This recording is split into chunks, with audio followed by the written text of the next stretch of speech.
based on business calculus. We're still on differentiation of business calculus. So we're going to do now what is called as marginal propensity to consume and save. So the marginal propensity to consume, denoted by MPC, is defined as the change in consumption per unit change in income.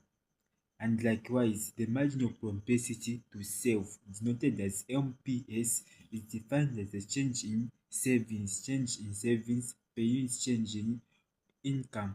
So what's the formula for marginal propensity to consumption? So MPC is equal to AC, change in consumption over change in income, and marginal propensity to of savings, MPS, is equal to change in savings over change in income.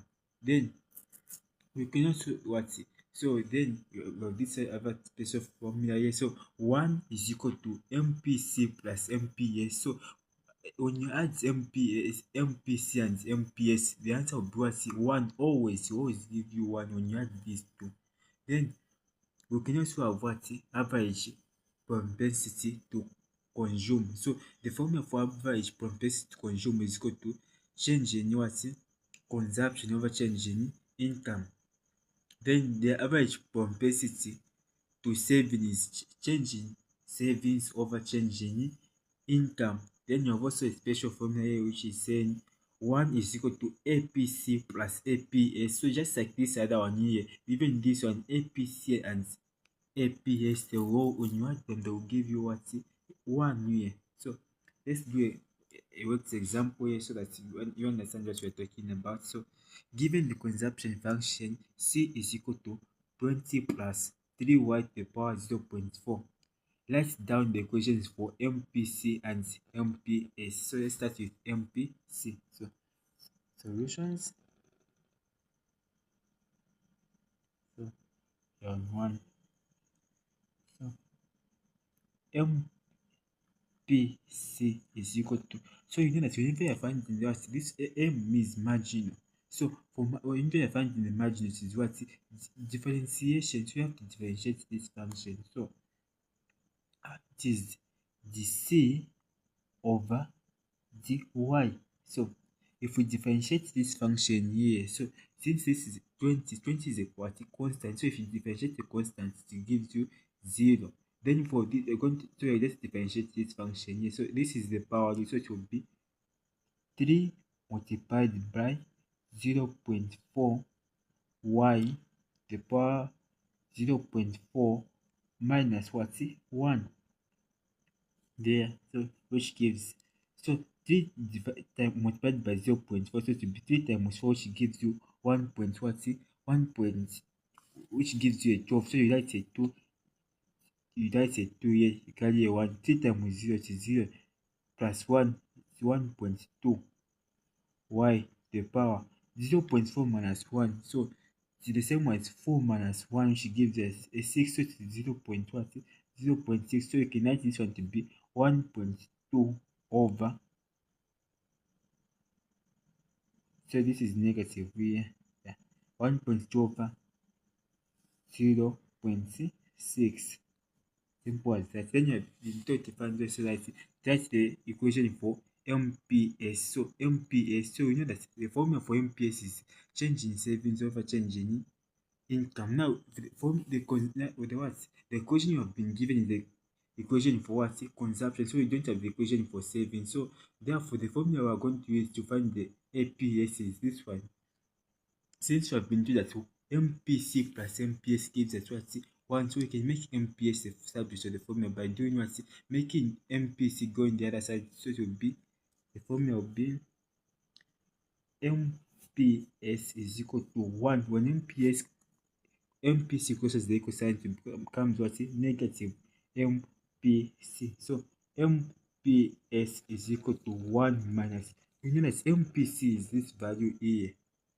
So where there is MPC, you're going to replace this value, which will be 1.2 over y to the power 0.6 which is exactly what you have got 10 years. So this is the what? The equation. You don't even what need to what add this subtract. They just want to what the equation, so you can just end here. Then you go to the second equation, which is saying write down the equations for APC and APS. So from the formula here, we know that APC is equal to consumption over Y. So here we go to 2. APC is equal to consumption over what? Y. So what is our APC? So we have our consumption. So consumption is the form the equation, this equation here. So this is the equation for consumption. So it will be 20 plus 3y to the power 0.4. Here it divides by y, even here it divides by y. So this will be 20 over y plus. So this one is y to the power 0.4. This one is y. So this one has the power 1. This one has the power 0.4. This one is this one has the what? Greater power. So what we are going to do, we are going to divide by this one. So this one into this one, you're going to have what? Since division, you do what? You subtract. So you're going to have 1 minus 0.4, which gives you 3 over. So this one will be y to the power what? 1 minus 0.5 is 0.6. So therefore this is the what? The APC function. Now we have also been defining the APS what?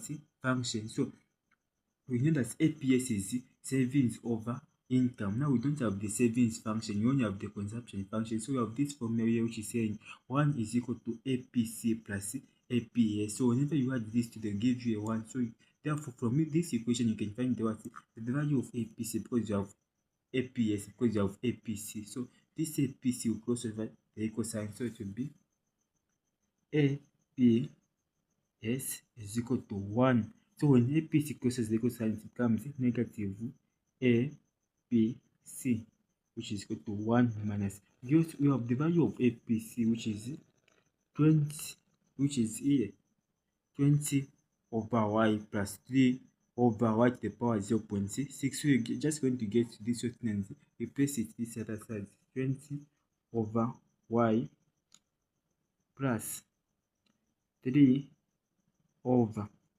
y to the power 0.6.